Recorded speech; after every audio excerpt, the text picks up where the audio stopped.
साथ काजोल चौहान और आप देख रहे हैं दिव्य हिमाचल टीवी। बुलेटिन की शुरुआत करेंगे मुख्य समाचारों के साथ। नगर निगमों में वोटिंग के लिए लोगों में जबरदस्त उत्साह, सुबह से ही लग गई कतारें। 13 अप्रैल को होगा मेयर और डिप्टी मेयर का चुनाव, पार्षद को दिलाई जाएगी शपथ। गगरेट में आश्रम के सेवादार ने युवती की हत्या कर जमीन में गाड़ दी लाश, गुस्साई भीड़ ने जमकर की तोड़फोड़। कसौली के होटल में आधी रात को पुलिस की रेड, 35 लड़के और 40 लड़कियां गिरफ्तार। समय पर पूरा करो सभी टूरिज्म प्रोजेक्ट, मुख्यमंत्री के अफसरों को सख्त आदेश। हिमाचल में घर घर ढूंढे जाएंगे कोरोना के मरीज, फिर से फैक्ट फाइंडिंग अभियान छेड़ेगी प्रदेश सरकार। पांवटा साहिब में गरजे किसान नेता राकेश टिकैत, बोले किसानों को मजदूर बनाने का षड्यंत्र रच रही सरकार। लाहौल में दरका बर्फ का पहाड़, भागा नदी का बहाव, रुका सड़क बंद। हिमाचल में तूफान ने जमकर मचाई तबाही, कई मकानों की छतें उड़ी, अब 3 दिन साफ रहेगा मौसम। और अब खबरें विस्तार से। हिमाचल की 4 नगर निगमों, 6 नगर पंचायतों और 3 खंडों की पंचायतों में बुधवार को वोटिंग हुई। जोश और उत्साह से लबरेज लोग सुबह से ही मतदान के लिए पहुंच गए। हिमाचल में बुधवार को चुनावी मेले से दिन भर रौनक रही। 4 नगर निगमों, 6 नगर पंचायतों और 3 खंडों की पंचायतों के लिए हुए चुनावों से दिन भर चहल पहल रही।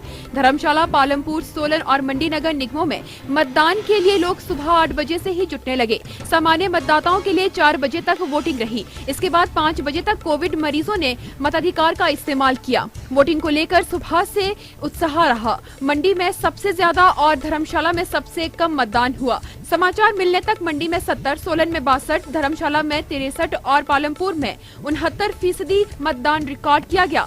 मतदान के बाद अब काउंटिंग का दौर चल रहा है। हिमाचल की 4 नगर निगमों को 13 अप्रैल को मेयर और डिप्टी मेयर मिल जाएंगे। इसी दिन पार्षदों समेत सभी को शपथ दिलाई जाएगी। शपथ को लेकर पूरा शेड्यूल तैयार किया गया है और गुरुवार को इसकी अधिसूचना जारी हो जाएगी। विस्तार से देखिए ये रिपोर्ट।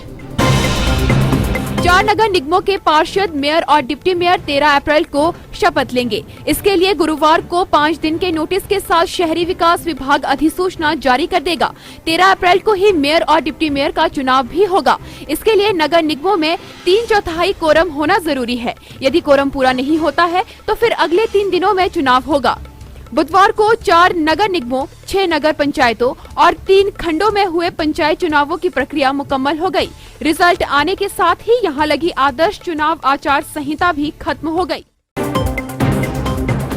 ऊना के गगरेट में आश्रम के सेवादार ने युवती की हत्या कर उसकी लाश पेड़ के नीचे दबा दी। दिल दहला देने वाली इस हत्याकांड से गुस्साए लोगों ने पुलिस को बंधक बनाकर आश्रम में तोड़फोड़ कर डाली। पुलिस ने आरोपी को सलाखों के पीछे धकेल दिया है। ऊना के गगरेट के पास जाड़ला कोयड़ी गांव के आश्रम में सेवादार ने युवती का कत्ल कर उसकी लाश जमीन में गाड़ दी। बेटी की तलाश को दर दर भटक रहे उसके घर वालों को गुमराह करने के लिए सेवादार युवती के मोबाइल से ही उन्हें मैसेज कर उसकी कुशल होने की बात कहकर गुमराह करता रहा। परिजनों की शिकायत पर जब पुलिस ने युवती की तलाश शुरू की और उसके फोन की कॉल डिटेल निकाली तो इस दौरान खुलासा हुआ कि युवती की आश्रम के सेवादार से बात होती रहती थी। पुलिस ने जब सेवादार से पूछताछ की तो पहले वे मुकर गया और बाद में सख्ती करने पर उसने अपना गुनाह कबूल कर लिया कि उसने युवती का कत्ल कर लाश दबा दी है। पुलिस ने सेवादार की निशानदेही पर लाश निकालकर पोस्टमार्टम के लिए भेज दी है। इस बीच युवती की हत्या से गुस्साए लोगों और रिश्तेदारों ने आश्रम का घेराव कर पुलिस को भी बंधक बना डाला।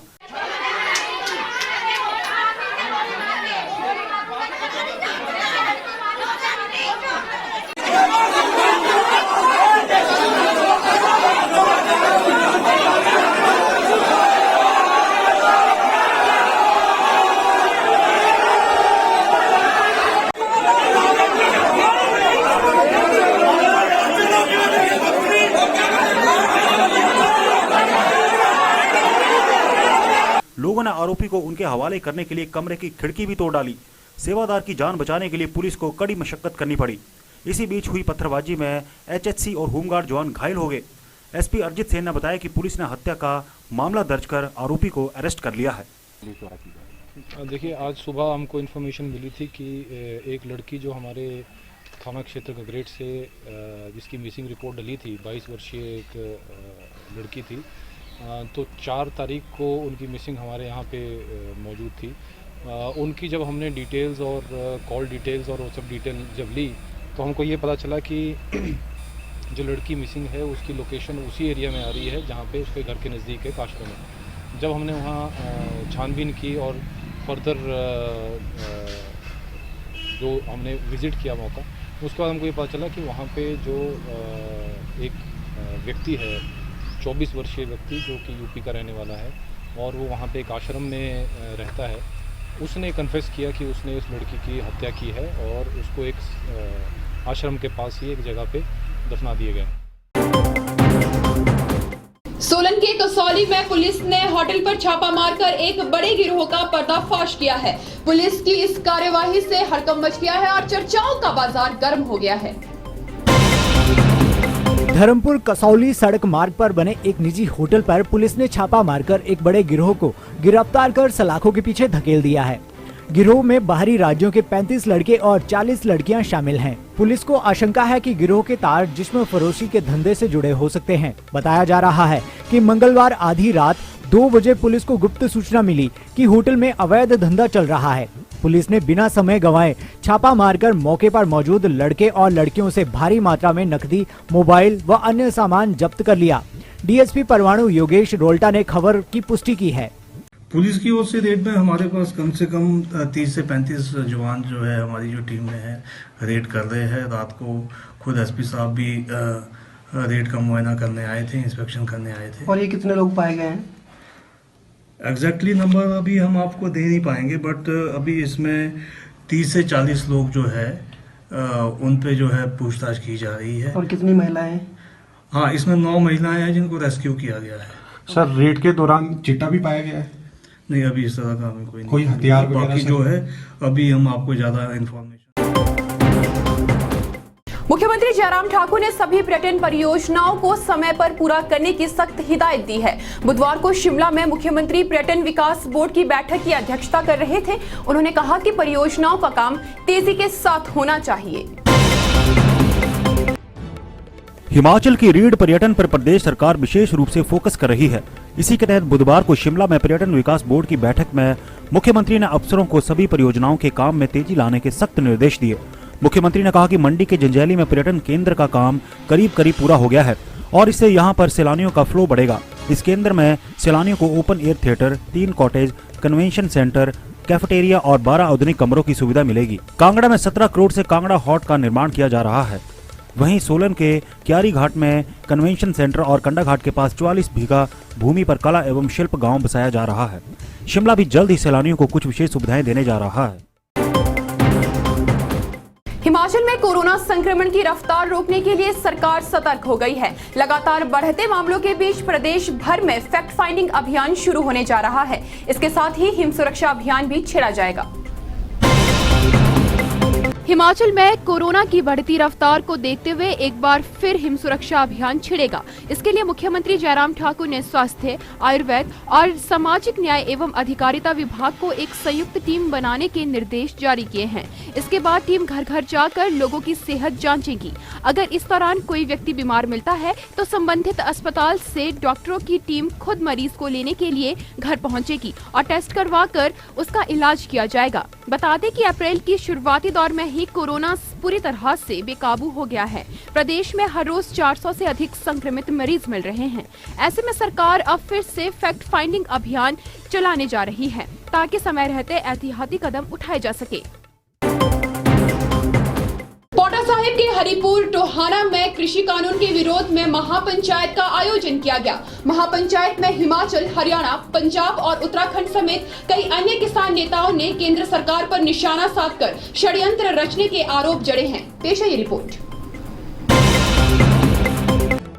सिरमौर के पौंटा साहिब में बुधवार को किसान महापंचायत का आयोजन किया गया। महापंचायत में भारतीय किसान यूनियन के राष्ट्रीय प्रवक्ता राकेश टिकैत ने शिरकत कर केंद्र की मोदी सरकार पर जमकर हमला बोला। राकेश टिकैत ने कहा कि देश में किसानों को मजदूर बनाने की जो साजिश रची जा रही है उसे कभी भी कामयाब नहीं होने दिया जाएगा। मोदी सरकार किसानों की आवाज उठाने वालों को प्रताड़ित कर रही है। उन्होंने किसान पर निशाना साधा और कहा कि हिमाचल में सेब की खेती बर्बाद करने के बाद अब पूरे देश में खेती को तबाह करने की योजना है।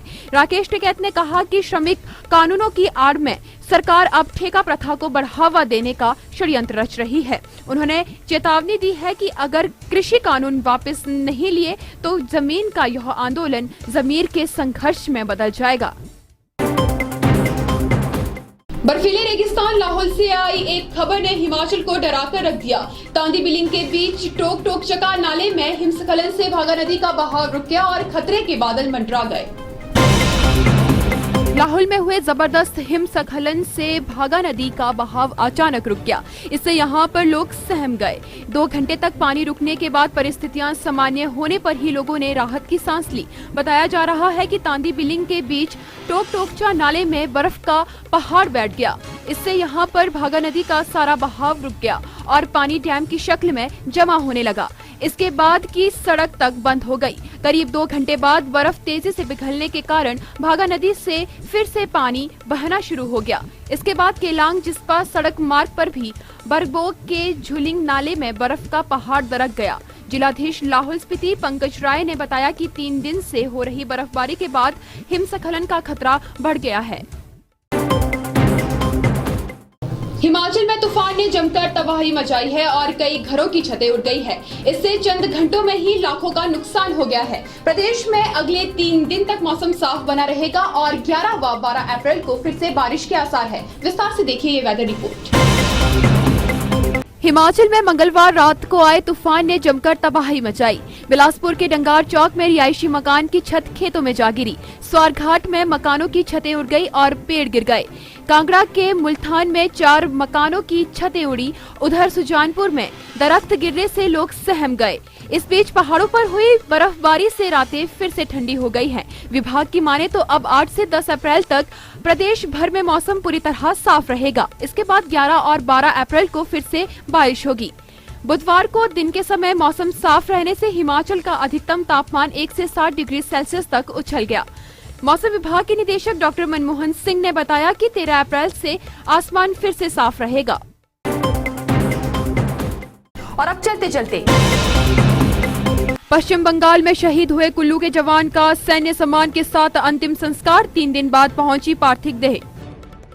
कांगड़ा के पौंग डैम में बर्ड फ्लू से ही हुई प्रवासी पक्षियों की मौत। जलंधर भोपाल की रिपोर्ट में हुआ खुलासा। हिमाचल में 10 महीने के लिए आएगी अगली आबकारी पॉलिसी। विभाग की कार्यवाही पर फैसला लेगी जयराम सरकार। चलिए फिलहाल इस बुलेटिन में इतना ही। नमस्कार।